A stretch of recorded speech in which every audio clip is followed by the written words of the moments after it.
Wow, काय मस्त झालेली आहे ही भाजी. मस्त ग्रेव्ही, कांदा, टोमॅटो आणि काजू पेस्ट विरहित मी आज ही नवीन स्टाईलची भाजी बनवली आहे. ती कशी केली आहे ती पाहूया. मी प्रणोती बोरसे तुमचं सर्वांचं प्रणोती किचनमध्ये स्वागत करत आहे. एका कढईमध्ये मी नेहमीप्रमाणे भरपूर तेल टाकलेलं आहे आणि या तेलामध्ये माझ्याकडे असलेल्या भाज्या, मिक्स भाज्या तुम्हाला ज्या आवडतात तुमच्या त्या तुम्ही घालू शकतात. मी बटाटा, सिमला मिरची, वाटाणा, फ्लावर, गाजर अशा सगळ्या घेतलेल्या आहेत. तुम्हाला ह्याच्यापेक्षा अजून चांगल्या भाज्या घ्यायच्या असतील तर तुम्ही त्या घेऊ शकतात. हा बटाटा मी फ्राय करत आहे. इवन मी सगळ्याच भाज्या फ्राय करून घेणार आहे. भाज्या फ्राय केल्याने भाज्या एकदम शिजत नाहीत आणि त्या भाजीमध्ये अगदी गिचका होत नाही. खड्या राहतात पण शिजलेल्या राहतात. यासाठी आपण तेलामध्ये फ्राय करायच्या असतात. आता ह्या बटाटे आपण हे छानपैकी फ्राय केलेले आहेत. त्याचबरोबर मी त्याच्यामध्ये ज्या ज्या भाज्या मी घेतलेल्या आहेत त्या एक एक करून टाकणार आहे. कारण प्रत्येक भाजी आहे, काही भाज्या पटकन शिजतात, काही भाज्यांना वेळ लागतो. ज्या वेळ लागतात त्या अगोदर टाकायच्या, ज्या पटकन शिजतात त्या सावकाश टाकल्या तरी चालतात. आता गाजर, नंतर ह्याच्यात मी कांदा कापून घेतलेला आहे, कॅप्सिकम घेतली आहे आणि हे सगळं मी आता छानपैकी फ्राय करणार आहे. तुम्ही माझ्या चॅनलला लाईक, शेअर, सबस्क्राईब जरूर करा. त्याचबरोबर इन्स्टा आणि फेसबुकवर फॉलो करायला विसरू नका. मी रोजचे नवीन नवीन व्हिडिओ टाकत आहेत आणि तुम्हाला याची मदतच होत आहे. तुम्ही पण तुमच्या किचनमध्ये ह्या भाज्या किंवा ह्या रेसिपीज करून बघा आणि मला तुमचे प्रतिक्रिया कॉमेंट बॉक्समध्ये जरूर कळवा, जेणेकरून मलाही तुम्हाला नवीन नवीन छान छान गोष्टी दाखवायला मजा वाटते. आता आपण ह्या सगळ्याच भाज्या टाकलेल्या आहेत त्या आपण मस्तपैकी फ्राय कर. याच्यामध्ये काय करायचं, भाज्यांना लागतील एवढं आपण मीठ घालायचं. तुम्हाला आवडत असेल तर इथे चाट मसाला घातला तरी हरकत नाही. काळं मिऱ्याची पावडर पाहिजे असेल तर तीही घालू शकतात. आज मी काळं मिरी अवॉइड करते. तसं पाहिलं तर काळं मिरी मला भरपूर आवडते. काळं मिऱ्याच्या बदली मी इथे रेड चिली पावडर घातलेली आहे, जेणेकरून मसाला खूप छान लागतो. हां, तुम्हाला एक सांगायचं म्हणजे प्रणोतीज मसाले हा माझा ब्रँड आहे आणि तुम्हाला कुठचेही मसाले हवे असतील तर मला तुम्ही कॉन्टॅक्ट करा. मी कॉन्टॅक्ट नंबर डिस्क्रिप्शन बॉक्समध्ये देत आहे. आता हे छानपैकी मी सगळ्या भाज्या फ्राय केलेल्या आहेत आणि या आता व्यवस्थित शिजल्यात. आता मी त्या बाजूला काढते. बाजूला काढल्यानंतर आपल्याला ग्रेव्ही बनवायची आहे. मोस्टली टोमॅटो, कांदा किंवा खोबरं अशी असते, तर आज मी वेगळी करणार आहे. इथे 2 चमचे मी बेसन पीठ घेतलेलं आहे. या बेसन पीठमध्ये आपल्याला हवे ती पावडर्स टाकलेल्या आहेत. आता बेसन पीठ आपण जेव्हा घालतो तेव्हा ते कच्चं असलं तरी हरकत नाही. इकडे 1 चमचा धण्याची पावडर घातलेली आहे. धण्याची पावडर घातल्यानंतर माझी जिऱ्याची पावडर ही येतेच.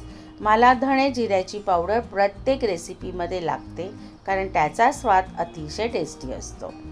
त्याचबरोबर आता आपण ह्याच्यामध्ये काश्मीरी रेड चिली पावडर घातलेली आहे. ही पण प्रणोतीज मसाल्याची आहे, जेणेकरून जे पण आपण इथे वापरतो आहे त्या सगळे प्रणोतीज मसाल्याच्या फूड्स आहेत.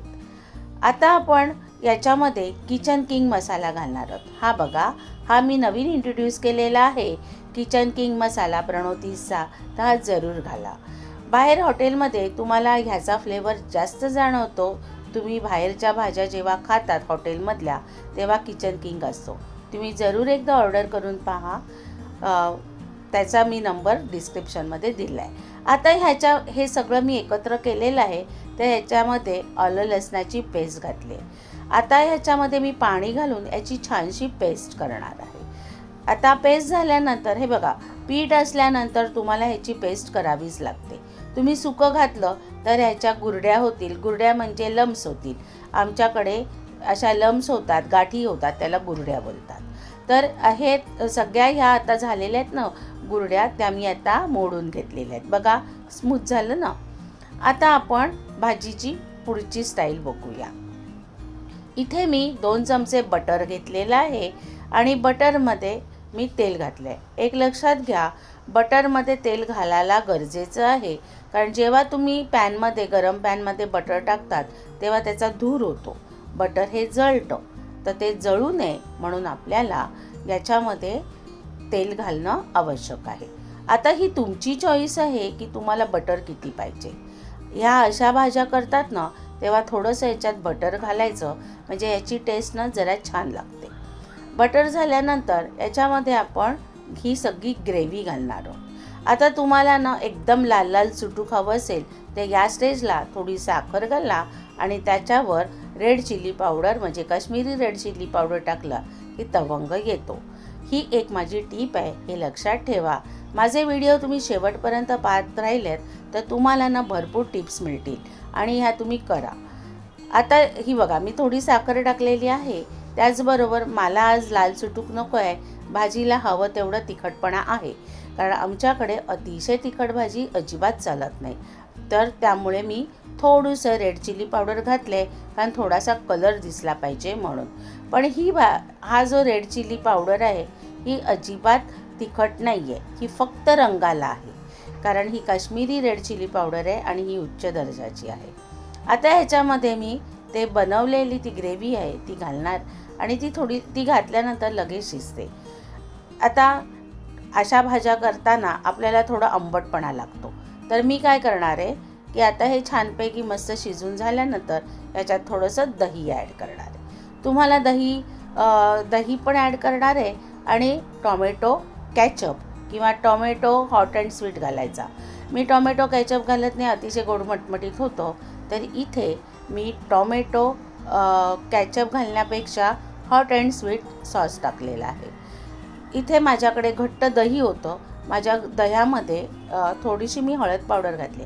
माझं दह्यामध्ये सायपण असते, त्यामुळे मी ते दही ते घातलेलं आहे घट्ट, म्हणजे आपल्याला ना वेगळं क्रीम घालायला नाही लागत. आणि परत ते क्रीम आपण एवढं घातलं ना की मग ते सेम त्या रेसिपी होतात. त्यापेक्षा मी थोडंसं इथे असं हे घातलं. आता इथे मी हॉट अँड स्वीट सॉस घातला आहे, जेणेकरून थोडासा तिखट आणि आंबट अशी चव आपल्याला पाहिजेच असते, कारण अशा आपण ज्या मिक्स भाज्यांच्या ग्रेव्ही बनवतो त्याला ही गरजेचं आहे, म्हणजे तुमच्या चॉईसवर असतं शेवटी. आता बघा ही ग्रेव्ही कशी घट्ट झाली. तुम्ही म्हणाल की हे डाळीच्या पिठाची टेस्ट लागेल, नाही, खूप सुंदर लागतं. माझ्या लहानपणी मी बघितलेलं आहे की माझी आई बरेच वेळा कालवणाला सुद्धा तांदळाची कणी लावायची, त्याला कणी लावणं म्हणायचे. तर त्यामुळे काय होतं, कालवण म्हणजे मच्छीचं, ते चांगलं घट्ट दाटसर होतं. आता इथे मी घट्ट दही ते मस्तपैकी क्रीमी दही घेतलं आहे, साईचं दही घेतलं आहे, त्यामुळे तुमच्या या ग्रेव्हीला ना खूप सुंदर टेस्ट आहे. त्याचबरोबर आपली कसुरी मेथी मी घालणार आहे. कसुरी मेथीने ना कुठल्याही भाजीची स्वाद ना खूप वाढते. इथे आपल्या या ग्रेव्हीला जेवढं लागेल एवढं मी मीठ घातलं आहे. मी ह्या स्टेजला मीठ एवढ्यासाठी घातलं कारण टॉमॅटो आपला जो हॉट अँड स्वीट सॉस आहे त्याच्यामध्ये मीठ आहे, ते चाखलं मी आणि त्यानुसार मी इथे मीठ घातलेलं आहे. कारण कुठची भाजी थोडीशी तिखट, थोडीशी आंबट आणि थोडीशी गोड अशी असेल तर ती टेस्टला बरोबर असते, म्हणजेच त्याचे सगळं प्रमाण आपल्याला व्यवस्थित झालं पाहिजे. कसुरी मेथी आपण हातावर चोळून आत्ता घालणार आहोत, जेणेकरून आपल्याला त्याचा स्वाद व्यवस्थित येतं. कसुरी मेथी घालायच्या अगोदर मी पहिले सगळ्या भाज्या घातल्या आणि शेवट घालायची, त्यामुळे मी सगळ्या त्या भाज्या टॉस करून आता टॉस झालेल्याच आहेत. आता हे सगळं तेल आहे ना ते पण त्याच्यात घालायचं, कारण त्याला पण एक मस्तपैकी फ्लेवर असतो. आता ही भाजी सगळी आपण मिक्स करून घेऊया व्यवस्थितपणे.